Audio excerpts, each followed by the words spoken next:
বাংলাদেশের সবচেয়ে বড় দলের সদস্য হিসাবে আপনার দায়িত্ব যেমন গণতন্ত্রের ভিত্তিকে শক্তিশালী করা, আপনার অবস্থান থেকে সেই কাজে অবদান রাখা, একইভাবে বাংলাদেশের সবচেয়ে বড় রাজনৈতিক দলের সদস্য হিসাবে আপনার দায়িত্ব হচ্ছে নিজেকে এবং অন্যকে অবশ্যই এমন কাজ থেকে বাইরে রাখা যাতে করে দলের সুনাম নষ্ট না হয়।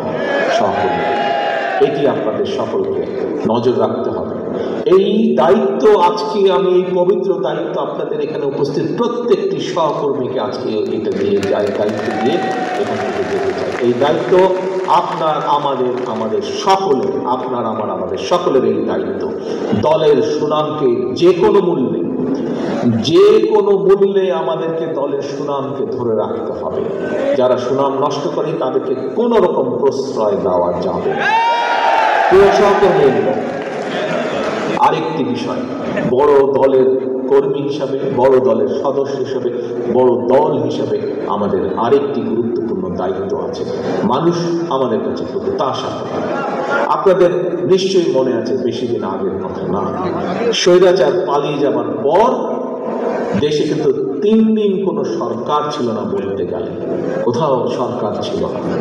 কিন্তু সেই সময় দেশের আইন শৃঙ্খলা হোক এবং তার কয়েকদিন পরে আমাদের হিন্দু সমাজের সম্প্রদায় তাদের পবিত্র একটি ধর্মীয় অনুষ্ঠান উদযাপিত হয়েছিল, পূজা উদযাপিত হয়েছিল।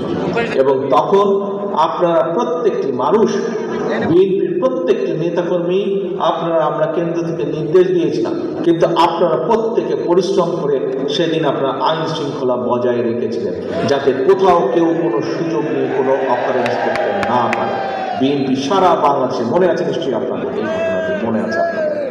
কাজে ওই যে 3 দিন সরকার ছিল না, তখনও আপনাদেরকে আমরা নির্দেশ পাঠিয়েছিলাম যে প্রত্যেক জায়গায় আপনাদেরকে জনগণের সাথে থাকতে হবে, জনগণের জানমালের ক্ষতি যাতে কেউ করতে না পারে সেই দায়িত্ব আপনাদের সকলকে নিতে হবে। এবং আপনারা সজাগ থেকেছিলেন, সতর্ক থেকেছিলেন। পরে যখন কোনো দেশে সরকার ছিল না, যখন কোনো কিছু কাজ করছিল না, বিএনপির নেতাকর্মীরাই কিন্তু সেদিন দেশকে ধরে রেখেছিল, দেশের আইন শৃঙ্খলা পরিস্থিতিকে ধরে রেখেছিল।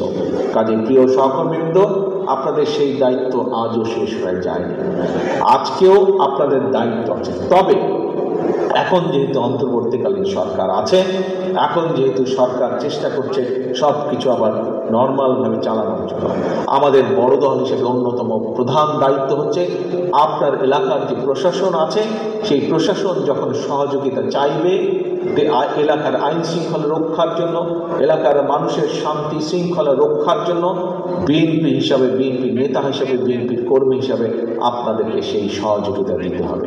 অর্থাৎ মানুষের প্রত্যাশা অনুযায়ী আমাদেরকে চলতে হবে, মানুষ যা চায় সেই হিসাবে আমাদেরকে চলতে হবে।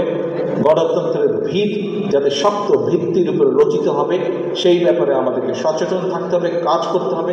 এবং আমাদেরকে আইন নিজের হাতে তুলে না নিয়ে প্রশাসন আমাদের সহযোগিতা ছিল, প্রশাসনকে সহযোগিতা করতে হবে যাতে করে এলাকার মানুষের জান মালের নিরাপত্তা ঠিক থাকে।